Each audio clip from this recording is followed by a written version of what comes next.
Bonilla, Bonta, Bro, Brown, Burke, Calderon, Campos, Chang, Chow, Chavez, David Chu, Kansan Chu, Cooley, Cooper, Dababne, Daly, Daly, Dodd, Eggman, Frazier, Gaines, Gallagher, Cristina Garcia, Eduardo Garcia, Gatto, Gibson, Gomez, Gonzalez, Gordon, Gray, Grove, Hadley, Harper, Hernandez, Holden, Irwin, Jones, Joan Sawyer, Kim, Lackey, Levine, Linder, Lopez, Lowe, Mainshine,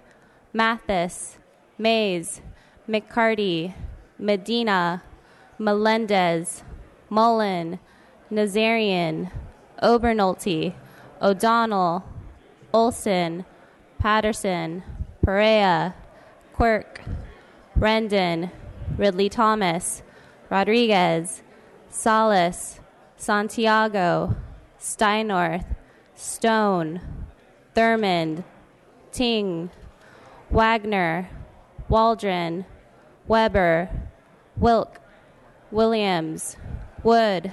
Madam Speaker.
Members, a quorum is present. A quorum is present.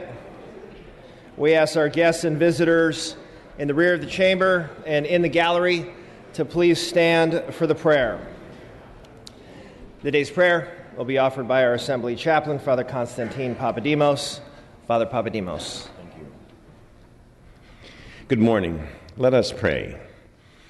Lord, umpires call players safe or out. But whenever we have unrest or an uneasy feeling inside, we shouldn't make a decision. We should instead use an internal umpire that gives us direction. We should let the peace that you give our heart guide us. Lord, you gave us peace for our protection.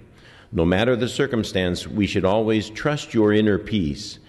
Thank you for leading and guiding us in peace, and help us to seek it in all things this day. Amen. Thank you, Father. We ask our guests and visitors to remain standing and join us for the flag salute. Join Assemblymember Irwin as she leads us in the pledge. Ms. Irwin. Please join me in saluting the flag of our great country. I pledge allegiance to the flag of the United States of America.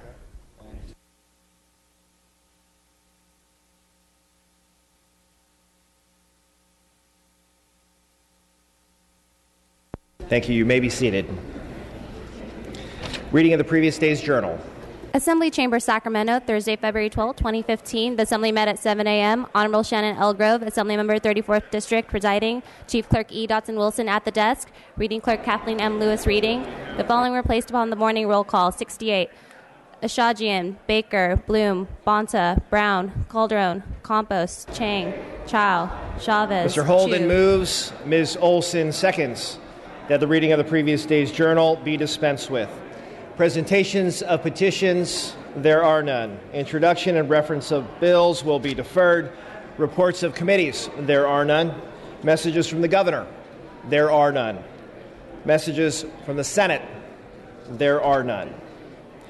Motions and resolutions, the absences for the day. For legislative business, Assemblywoman Cristina Garcia, Assemblymember Eduardo Garcia, and Assemblymember Ting.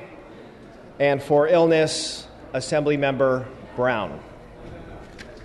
Moving to procedural motions, Mr. Holden, you are recognized for your motions. Thank you, Mr. Speaker. I request unanimous consent to suspend Assembly Rule 118 and allow Assembly Members Alejo, Campos, Olson, Stone, and Williams to have guests and photographers on the floor today. The guests of Ms. Campos will be seated at her desk for introductions. Without objection, that request is granted. Mr. Speaker, I request unanimous consent to suspend Assembly Rule 45.5 and allow Assembly Members Bonta and Bloom to speak on adjourned memories today. Without objection, the request is granted. Members, the House will be in order. Moving to guest introductions.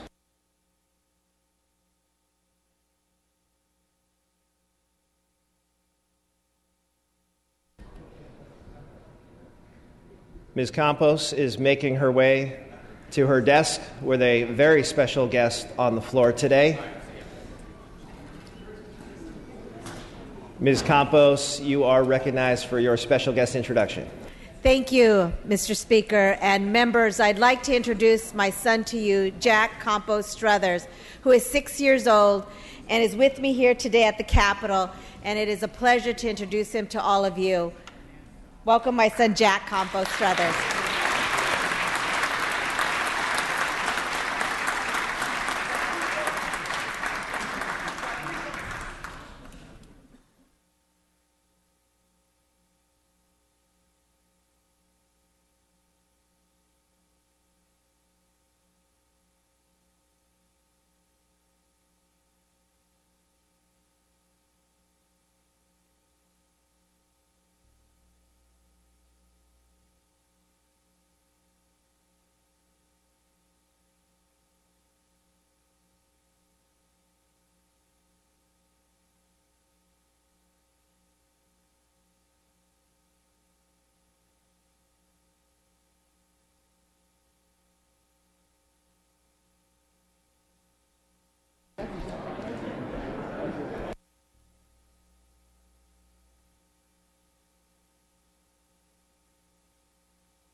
Members, we have additional guests with us today. Please direct your attention to Ms. Olson. Ms. Olson will be introducing her special guest in the Assembly today. Ms. Olson. Thank you, Mr. Speaker and members. It is my pleasure to welcome a delegation of local government leaders from Khmelnytsky, Ukraine, to the Assembly floor. This delegation is part of the congressionally sponsored Open World program that brings emerging leaders from other countries to the United States in order to give them firsthand exposure to the American system of participatory democracy and free enterprise. The program allows American leaders and their counterparts from countries like Ukraine to engage constructively with one another in a manner that complements the U.S. Congress's public diplomacy efforts on timely issues such as accountable governance, the environment, health, and the rule of law. The program is administered by the Open World Leadership Center, an independent entity in the U.S. legislative branch. My hometown of Modesto has been chosen to participate in this opportunity because of its proximity to the state capitol and its active Sister Cities International organization, experienced in successfully facilitating foreign delegate groups. One of Modesto's 7 sister cities is Khmelnytsky, Ukraine. So please give our guests from the Ukraine a very warm Sacramento welcome.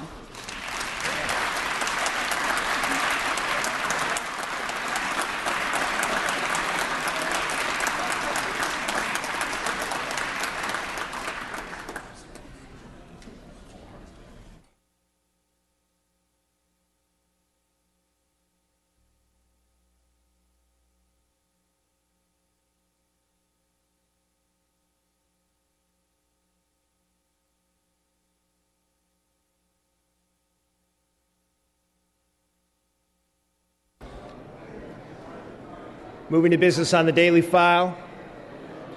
We have business on the daily file today. Moving to concurrence in Senate amendments. File item number 1. File item number 1, ACR 3. The clerk will read. Assembly Concurrent Resolution 3 by Assemblymember Kim and others relative to Korean American Day. Members, please direct your attention to Ms. Kim. Ms. Kim, you may open. Yes, Mr. Speaker and members, ACR 3 is back for concurrence. So Senate amendments are minor and technical and adds bipartisan co-authors. So I ask for your concurrence. Thank you, Ms. Kim. Without objection, we may take a voice vote on this item. All those in favor say aye. Aye. Opposed say nay. The ayes have it. Senate amendments are concurred in. Moving to Assembly third reading, file item number 2, ACR 13. The clerk will read. Assembly Concurrent Resolution 13 by Assemblymember Williams and others relative to a day of remembrance. Mr. Williams, you may open. Mr. Speaker and members, I rise to introduce ACR 13 to observe February 19th as the Day of Remembrance. 73 years ago, FDR signed Executive Order 9066, which led to the incarceration of 120,000 American citizens and legal residents of Japanese ancestry during World War II. The effects were a culmination of anti-Japanese sentiment and wartime fear-mongering, particularly virulent here in California, that resulted in deep trauma for the Japanese-American community. Through the executive order, families were forced to give up lives they worked hard to build, abandoning their homes, jobs, friends, and possessions in order to comply with the relocation and internment that lasted 3 years. Many of them never got those back. Regardless of their situation, the courage and commitment of those individuals were illustrated through the volunteering of approximately 33,000 Japanese American men during World War II. My grandfather was particularly touched by this. He was a POW, as some of you know, an Indonesian sailor in the Dutch Royal Navy. And it was Japanese American soldiers that liberated his camp. And he was struck by the fact that they would have the courage and believe in America so much that even as their parents and loved ones were imprisoned, that they would fight for our country. Japanese American soldiers suffered nearly 10,000 casualties collectively in the war. President Obama granted recently the Congressional Gold Medal collectively to the 100th Infantry Battalion and the 442nd Regimental Combat Team in recognition of their dedicated service during World War II. As we reflect upon the regrettable history of Japanese American internment, we must ensure that the civil liberties that this nation was founded on are upheld for the course of preserving our national security. Please join me to commemorate this unfortunate chapter of our history by supporting ACR 13 to ensure that this will never happen again. Mr. Alejo, you are recognized. Thank you, colleagues. Every February for the last 5 years, I stood up to speak in remembrance of one of our nation's greatest tragedies. On behalf of the Latino Caucus, I want to thank Assemblymember Williams for authoring this resolution once again, because the internment of Japanese Americans is one of the saddest chapters in American history. But however, it's an important event to continue to remember each year and teach our younger generations.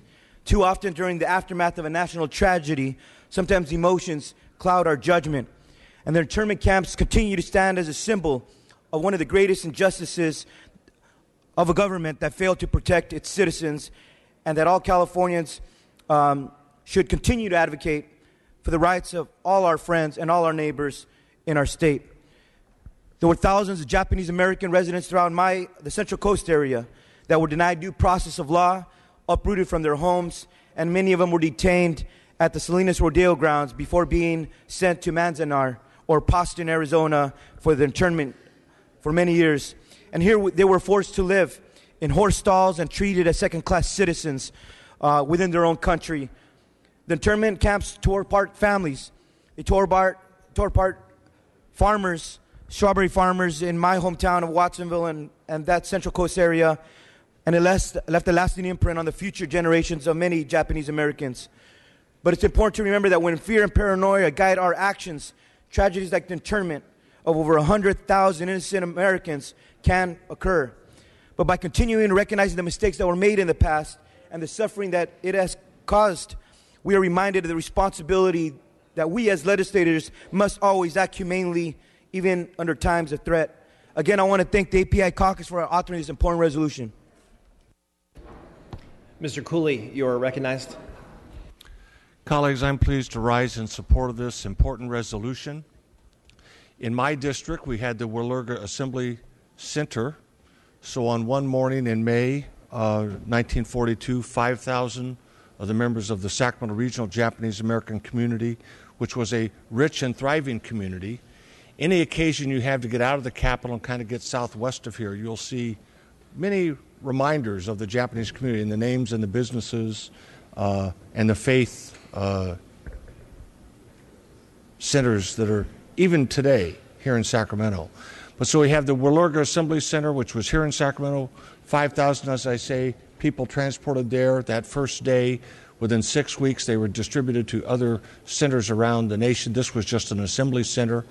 I'm pleased to report that in my assembly district, the Sunrise Recreation Park District, which has a park, the Willerga Park, which for decades has had a memorial to this occasion, lest we forget, on the grounds that over time had become defaced.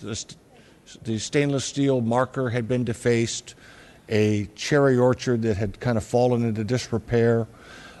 It sits hard upon I-80, and for years it was just all the road noise, this very significant part of our history, but it was sort of a neglected park with road noise right there. In the last 2 years, they've come in, they've put in a berm to knock down the road noise, they've replanted the orchard, they now have carved in granite the marker. So I want to commend this resolution. It is a very important episode in our history, and I wish to commend the Sunrise Recreation Park District that has put resources into keeping this memory fresh and not allow it to become a neglected and overlooked part of our history. So I thank you, Mr. Williams and the API Caucus, for this. Honored to rise in support. Ms. Eggman, you are recognized. Thank you, Mr. Speaker. I rise today as the chair of the LGBT Caucus to stand in solidarity for ACR 13 by Mr. Williams, and we thank you for bringing it. Members, I spent a lot of years of my life working as a hospice social worker and visiting homes all up and down this valley as people face the end of their life. And I was always struck when I went into Japanese homes, and Japanese community were big users of hospice, having a huge value on family and home and community. And when I would go into a home, as people would introduce me around, they would always stop and show me the picture of the family in the camp. as though it was just a part of their history they had integrated into their lives to say, here's a part of our history, but we've overcome it. We're back home. We're here in our place and living our life. So it was something that just always stood out to me as people who were so persecuted during a certain time that they were able to find forgiveness and be able to come back home and keep that picture up. Not something that should be hidden, because I knew it wasn't about them. It was about the state of the country at that time. So as speaking for the LGBT community, we understand what it's like to be marginalized and singled out just because you're different. So I stand in strong support of ACR 13 and thank Mr. Williams for bringing it forward. Seeing no further discussion or debate, Mr. Williams, you may close on the resolution. Just to ask that the first roll be open for co-authors and respectfully ask for your aye vote. First roll will be open for co-authors. Clerk will open the roll. Members, this is for co-authors. All members wishing to add on as co-authors on ACR 13. We have 70 co-authors on ACR 13. Without objection, we may take a voice vote on this item. All those in favor say aye. Opposed say nay. The ayes have it. The resolution is adopted. Mr. Williams, you are again recognized for your guest introduction. I'd like to ask members to join me in welcoming some guests to the back of our chambers, including many who have made it through as incarcerees. We have several former incarcerees, their family members, and several Japanese American leaders here to commemorate the Day of Remembrance. Joanne Iritani, who is a former incarceree, Carol Koyama McDermott, a former incarceree, and a former legislative staffer who trained some of our own staffers here. Caroline McDermott, her daughter, Dr. Grace Morizawa, National Japanese American Society, Richard Takiguchi, former incarceree, Ben Takashita, former incarceree, and Rosalind Tanai, National Japanese American Historical Society. Please join me in welcoming our guests.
Members, we still have business before us on the file.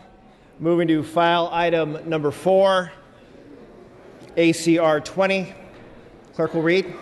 Assembly Concurrent Resolution 20 by Assemblymember Mark Stone relative to California Court Reporting and Captioning Week. Members, the House will come to order. Mr. Stone, you have the floor. Thank you, Mr. Speaker. And members, I rise to present ACR 20, which declares this week as California Court Reporting and Captioning Week. Every year, the National Association of Court Reporters declares this week as a national event in order to recognize the work of two very significant professions to all Californians, and that is court reporters and captioners. Court reporters, as you know, create a permanent, accurate, unbiased record of court proceedings and other formal proceedings that allow that record to be used for appeals or other significant uses as necessary. And captioners provide real-time captioning for television and other audiences, for the hard to hear and the deaf, for sporting events and educational events and other very important civic items. The importance of captioners and court reporters can't be underscored enough because it is a very difficult and a very, very stressful job. So I ask you all to join me in supporting ACR 20 and recognizing this week as Captioners and Court Reporters Week in California. And, Mr. Speaker, I ask that the first roll be open for co-authors. Thank you, Mr. Stone. Mr. Wagner, you are recognized. Thank you, Mr. Speaker. I do want to take just a second to rise in support of this resolution. And the reason I want to make sure I do it is I have had the opportunity over the course of my term in office to bring a number of bills that have tried to make some substantial changes to the court reporter industry, or at least to make some changes to how our judicial system uses court reporters. And I want to make sure that in all of those efforts, it is clear that the intent of those bills has been always to make our judicial system run a little bit smoother and to provide more opportunities for records than otherwise might exist, especially in this time of serious court funding shortfalls. That said, I have been practicing for 25 years. I have used court reporters literally every month that I've been in practice, sometimes multiple times in a month. And they do an absolutely fantastic job.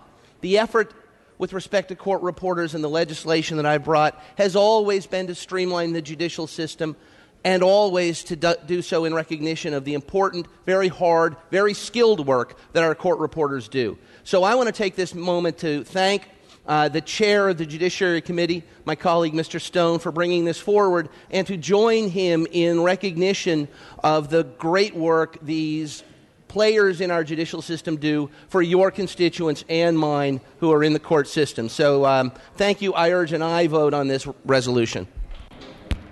Seeing no further discussion, Mr. Stone is asking that the first roll be opened for co-authors. The clerk will open the roll. Members, this is for co-authors on ACR 20.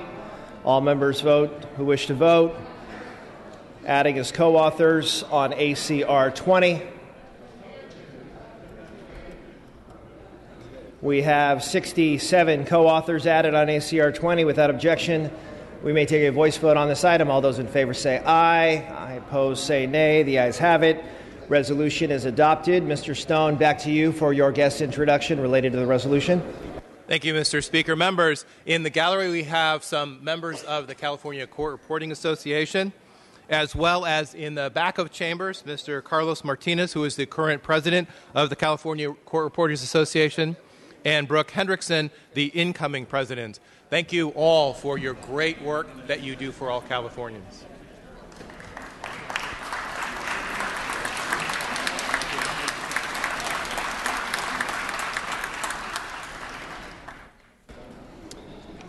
And members, we passed and retained on file item number 3.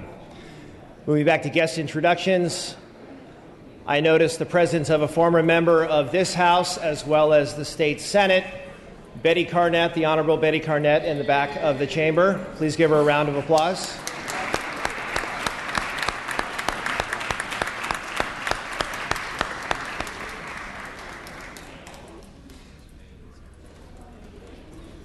And back on guest introductions, Mr. Alejo, you have guests with us today in the Assembly. Thank you very much, Mr. Speaker and members. Last July, former President Pro Tem Steinberg, Senator Corbett, and several members of the Latino caucus, my colleagues specifically from Riverside, Bell Gardens, and Fresno, were part of a historic first ever delegation of state legislators from California to Central America. And this was at the height of the crisis of Central American children refugees that were coming to the United States. We were well received in El Salvador by President Salvador Sanchez Cerén, and today we have some special guests to welcome here at the back of the chambers. Today we have the Honorable Liduvina Margarin, who is the Vice Minister of Salvadorans Abroad and is accompanied by Mr. Daniel Ortiz, Coordinator of Investments and Small Businesses from the Direction of Migration and Development, and Ana del Carmen Valenzuela Peña, Consulate General of El Salvador. Vice Minister Margarin and her colleagues are here today in Sacramento to meet on issues related to education, trade, investment, public safety, and immigration, specifically our landmark bill, AB 60, providing driver's license to so many immigrants across California. Last year, I authored a resolution calling for increased trade and relations with El Salvador, ACR 100, and I also visited the country twice and met with members of Congress and several business leaders. The goal was to identify opportunities to work with the government of El Salvador and Salvadoran businesses to support growth between their country and California. And in addition, it is estimated that there are over 1 million Salvadoran Americans living in California, making them the second largest Latino community in our state. And the labor and contributions provided by Salvadoran Americans generates millions of dollars for California's economy, and El Salvador has been a key importer of our national products. We hope to continue building strong relationships between California and El Salvador. Please, let's give a special welcome to all our guests from El Salvador.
Members, moving to consent calendar.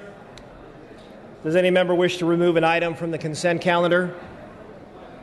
Seeing and hearing none, the clerk will read the second-day consent calendar. Senate Concurrent Resolution 9 by Senator Fuller, relative to Girls and Women in Sports Week. The clerk will open the roll on the consent calendar. All members vote who desire to vote. All members vote who desire to vote. This is for the consent calendar, members. Find your desks. All members vote who desire to vote. All members vote who desire to vote. All members vote who desire to vote. All members vote who desire to vote. Clerk will close the roll and tally the vote. Ayes 68, no 0. The consent calendar is adopted. Moving to announcements, adjournments in memory. Request to adjourn in memory. The following members were granted prior permission to speak on an adjournment in memory. Members, I ask that you take your seats for our adjournments in memory.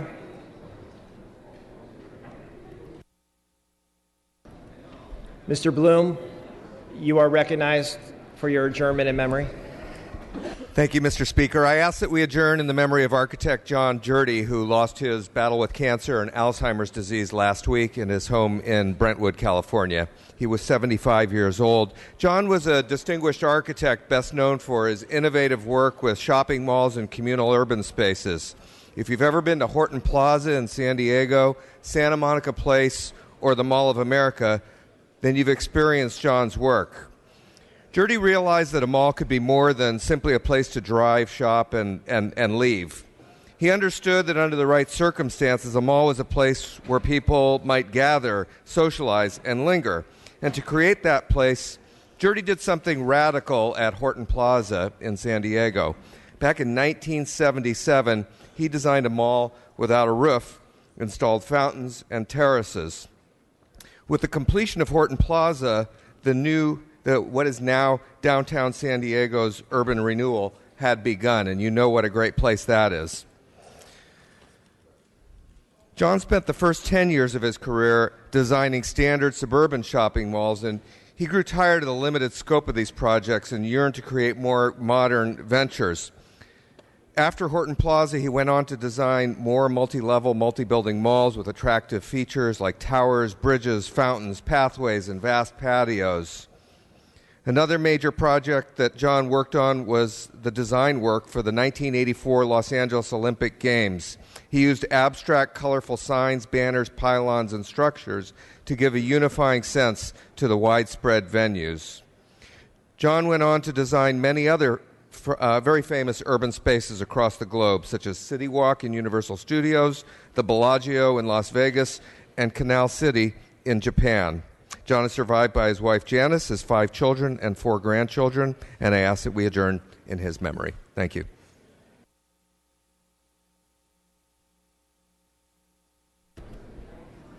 Thank you, Mr. Bloom. Mr. Bonta, you are recognized. Thank you, Mr. Speaker and members. Today, I rise to adjourn in memory of Mildred Parrish Massey, an Oakland resident and constituent who is the mother of 3 daughters, most notably Oakland's fearless representative in the United States Congress, the Honorable Barbara Lee. Mildred was born in El Paso, Texas on June 6, 1924. Her father, William Calhoun Parrish, was the first African-American letter carrier in El Paso and spoke fluent Spanish. Her mother, Willie Pointer Parrish, was a homemaker who raised her daughter Juanita, Lois, and of course Mildred. All 3 girls attended the excellent all-black school, Douglas Elementary and High School in El Paso. Mildred played the saxophone in the band and marched in the Sun Bowl parade. At Southern University in Baton Rouge, Louisiana, while pledging a sorority, she learned that her friend could not pledge due to her darker skin color, and immediately withdrew her application and asked Mary McLeod Bethune to come to campus to help change this discriminatory policy, which effort was successful. Mildred returned to El Paso, Texas, and gave birth to 3 girls between 1946 and 1952, Congresswoman Barbara Lee, Mrs. Mildred Whitfield, and Mrs. Beverly Hardy. She broke many racial barriers as the first African American to be hired in key positions in a career that took her from West Texas to San Fernando and finally to Oakland in my district. Mildred enjoyed traveling and was intrigued with the beauty of butterflies and had a wonderful collection of butterfly ornaments and personal items which brought her a great deal of joy. Congresswoman Barbara Lee called her mother Mildred her biggest supporter.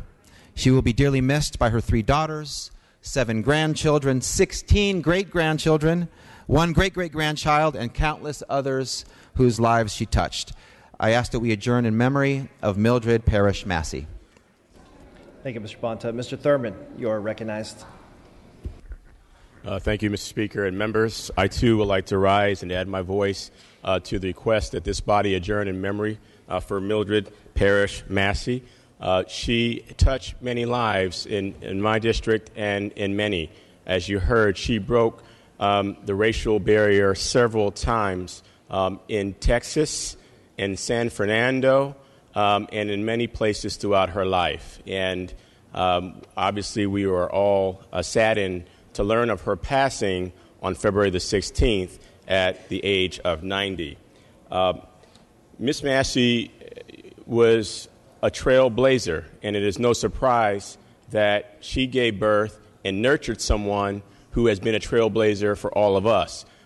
Someone who lives in my district, Congresswoman Barbara Lee, who needs no introduction, having served in this House and in the Senate, and has served with distinction in the U.S. Congress as one-time chair of the Congressional Black Caucus, as someone who has led on issues for treatment for HIV and AIDS, as someone who has led on peace at times when it was not comfortable or easy. And regardless of what anyone might think about those choices, she is someone who clearly has been an advocate for peace and for causing change in our community. We can all imagine how hard it is to lose anybody, let alone a mother who has reared you to be a great champion in government and in life and in the community. So I ask that all of you who are people of faith, who know the words of prayer, to keep in prayer the family of our Congresswoman Barbara Lee, and that you will keep the words and thoughts of prayer for Mildred Parrish Massey. Thank you. Thank you, Mr. Thurmond. Members, please bring the names to the desk to be printed in the journal. All requests to adjourn in memory will be deemed read and printed in the journal. Announcements. The session schedule is as follows. Friday, February 20th, no floor session, no check-in session. Monday, February 23rd, floor session at noon. All other items remaining will be passed and retained. All motions shall be continued. Seeing and hearing no further business, I am ready to entertain a motion to adjourn. Mr. Holden moves, Ms. Olson seconds. That this House stands adjourned until Monday, February 23rd at noon. Quorum call is lifted.